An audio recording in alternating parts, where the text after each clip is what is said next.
Hello everyone, welcome to biophilic भावनापुरी।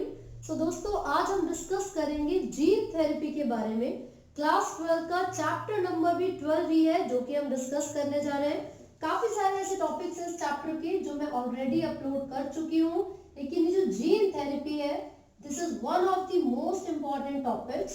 अब ये है क्या भाई? देखो, नॉर्मली क्या होता है कि सभी इंडिविजुअल्स के अंदर कुछ ऐसे स्पेसिफिक प्रोटीन्स या एंजाइम्स होते हैं जो कि कोड करते हैं और हमारे बॉडी के अलग अलग ट्रेट्स या कैरेक्टर्स को कंट्रोल करेंगे, राइट। लेकिन कभी अगर ऐसा हमने ऑब्जर्व किया, ऐसा हमने डायग्नोस किया कि किसी इंडिविजुअल के अंदर कोई एंजाइम या कोई प्रोटीन एब्सेंट है, तो क्या होगा? क्या उस पर्टिकुलर कैरेक्टर को कंट्रोल किया जा सकेगा? नहीं। तो जीन थेरेपी क्या है? थेरेपी एक ऐसा तरीका होता है, एक ऐसा जरिया है जिसके थ्रू हम किसी डिसऑर्डर को ठीक कर सकते हैं, करेक्ट कर सकते हैं, है ना। तो हमने यहाँ पर जीन थेरेपी लिखा हुआ है, तो सबसे पहले इसके डिफाइन के बारे में बात कर लेते हैं। तो जीन थेरेपी क्या है? It is a collection of methods, यानी कि ऐसे अलग अलग तरीकों का कलेक्शन है जीन थेरेपी, जिनका यूज किया जाता है to cure a genetic defect. ठीक है, collection of methods used to cure any genetic defects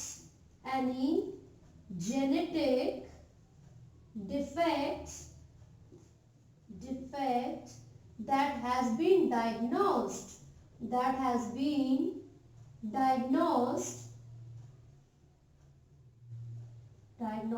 in a child or embryo। ठीक है, यहां पर मैंने लिखा है कि कोई भी एक ऐसा जीन का डिफेक्ट यानी कि जेनेटिक डिफेक्ट जो कि किसी बच्चे या किसी एम्ब्रियो में डायग्नोस किया गया है, उसको करेक्ट करने के जो मेथड्स हैं, उन्हीं के ग्रुप को, उन्हीं की कलेक्शन को हम क्या कहते हैं? Gene therapy. तो एक एग्जांपल ले लेते हैं। मान लो हमारी बॉडी के अंदर हेयर कलर को कंट्रोल करने का कोई जीन है ना, मानना क्या होता ही है। तो वो जीन अगर किसी में एब्सेंट होगा, तो वो पर्टिकुलर ट्रेट, वो पर्टिकुलर कैरेक्टर हम उसको कंट्रोल नहीं कर पाएंगे, है ना। अब जैसे कि मैंने बोला ABC, ये कोई एक जीन था जो कि किसी इंडिविजुअल के अंदर इंसुलिन की फॉर्मेशन को कंट्रोल कर रहा था। ठीक है, इंसुलिन की फॉर्मेशन को कंट्रोल कर रहा था। अगर उस व्यक्ति में, उस बच्चे में या एम्ब्रियो में वो पर्टिकुलर जीन नहीं होगा, है ना, उसकी डिलीशन हो गई है किसी वजह से, म्यूटेशन से या किसी दूसरे रीजन से, तो क्या इंसुलिन की फॉर्मेशन हो पाएगी? नहीं हो पाएगी। ठीक है, तो इसका मतलब है उस व्यक्ति के अंदर जो ब्लड शुगर लेवल है वो ज्यादा रहेगा, और वो इंसुलिन की एब्सेंस की वजह से ही ज्यादा है, क्योंकि इंसुलिन का फंक्शन क्या होता है? वो ब्लड शुगर लेवल को मेंटेन रखता है, कम करने में हेल्प करता है। ठीक है, तो यही डिफेक्ट, इसी जीन के डिफेक्ट को क्योर करने का काम जीन थेरेपी में किया जाता है। ये तो हमें पता चल गया। अब यहाँ पर मैं आपको बता दूं, सबसे पहली जो जीन थेरेपी थी वो 1990 में एक 4 साल की लड़की में, 4 इयर्स ओल्ड एक गर्ल थी, उसके अंदर सबसे पहले जीन थेरेपी को करवाया गया था। अब क्यों करवाया था भाई? उस बच्ची में डिफिशियंसी थी एक एंजाइम की, जिसका नाम था एडिनोसाइन डीअमाइनेज। भैया, एक ऐसा जीन जो कि एडिनोसाइन डीअमाइनेज को कोड करता है, इसको बनाता है, वो जीन एब्सेंट था इस बच्चे के अंदर, वो जीन डिलीट हो चुका था इस बच्ची के अंदर से। यही कारण है कि उस गर्ल में, उस बच्ची में एडिनोसाइन डीअमाइनेज की फॉर्मेशन नहीं हो रही थी। ठीक है, और जब ये एंजाइम नहीं बनेगा तो उसका इम्यून सिस्टम कैसा हो जाएगा? वीक हो जाएगा। तो basically this enzyme is very important for the normal functioning of our immune system, यानी कि इस एंजाइम की जरूरत होती है हमारे इम्यून सिस्टम की नॉर्मल फंक्शनिंग करवाने के लिए। ठीक है, अब देखो, दो नॉर्मल तरीके मैं आपको बताती हूँ कि अगर किसी इंडिविजुअल में किसी जीन की कमी है और वो जीन नहीं है, इस वजह से वो एंजाइम नहीं बन पा रहा है ना, तो उसको कैसे क्योर किया जाए? दो तरीके हैं। एक तरीका होता है bone marrow transplantation, bone marrow transplantation हमने यहां पर लिख लिया सबसे पहला तरीका। अब दूसरा तरीका है enzyme replacement therapy, enzyme replacement therapy. ठीक है, ये दोनों कौन से तरीके हैं? ये ऐसे तरीके हैं जिनका इस्तेमाल करके हम किसी भी जेनेटिक डिफेक्ट को क्योर कर सकते हैं। अब बोन मैरो ट्रांसप्लांटेशन में क्या करोगे आप?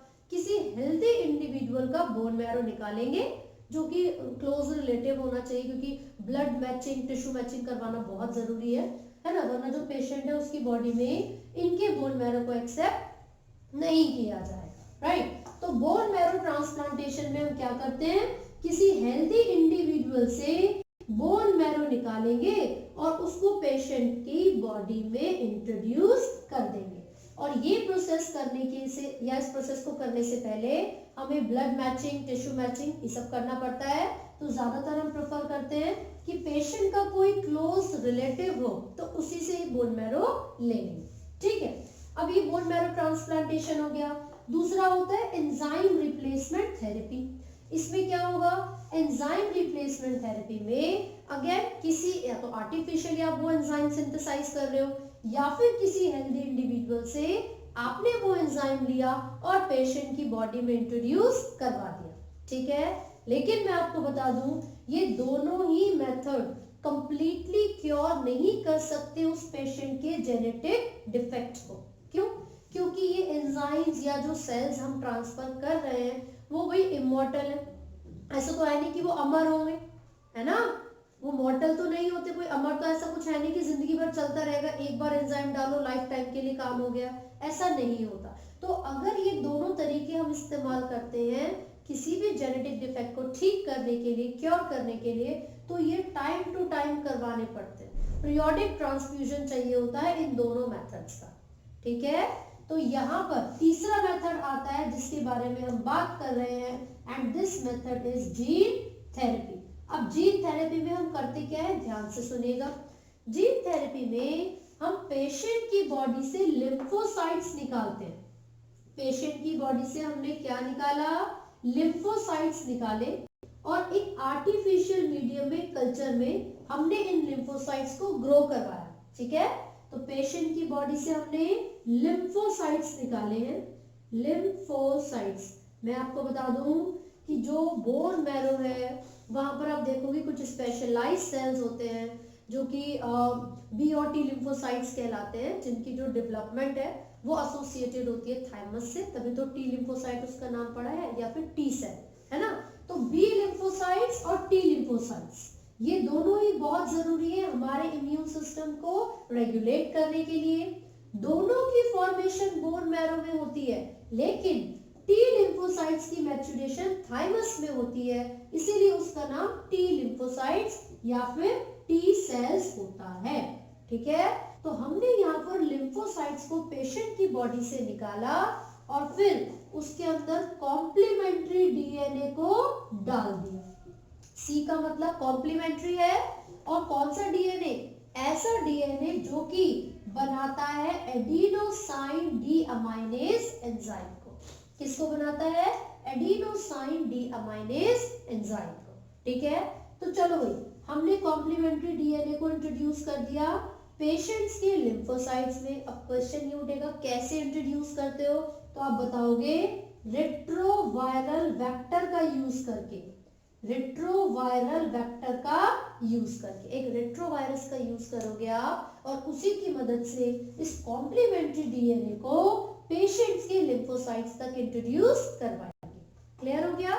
अब जैसे ही आपने पेशेंट्स के लिम्फोसाइट्स में कॉम्प्लीमेंट्री डीएनए डाला, क्योंकि आपने इसी व्यक्ति से निकाले थे ये लिम्फोसाइट्स, तो वापस इसी की बॉडी में डालने में कोई दिक्कत हमें नहीं आएगी।